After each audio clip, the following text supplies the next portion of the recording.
ក្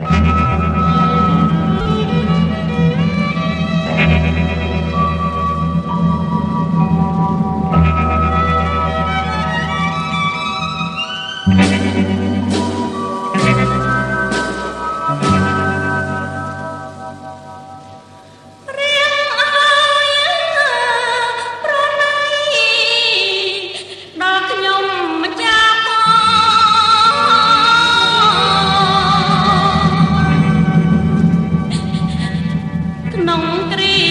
នេះម្ដងរំទុំសើខ្សែ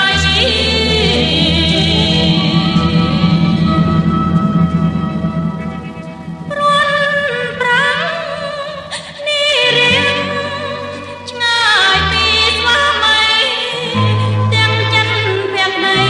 ពេញក្នុងអារម្មណ៍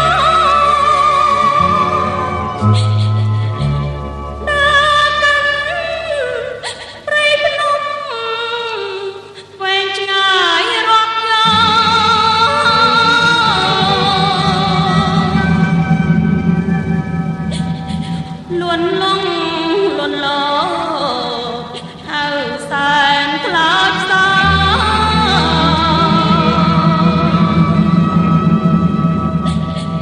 សូមតាជួមុខ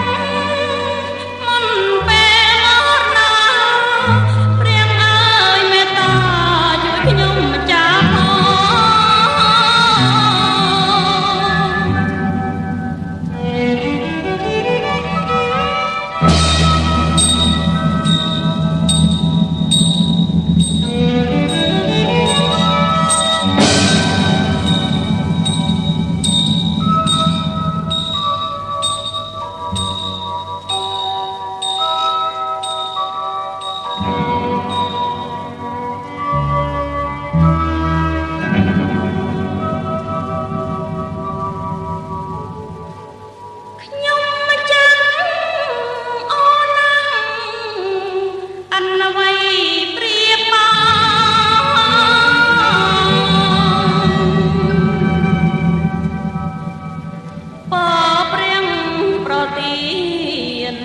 បានដូចបំណ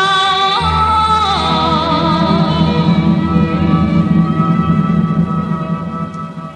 មានតាព្រាងតែអាចជួយចំឡងឲ្យพ้นទុក្ខផងណាព្រាងអង្គ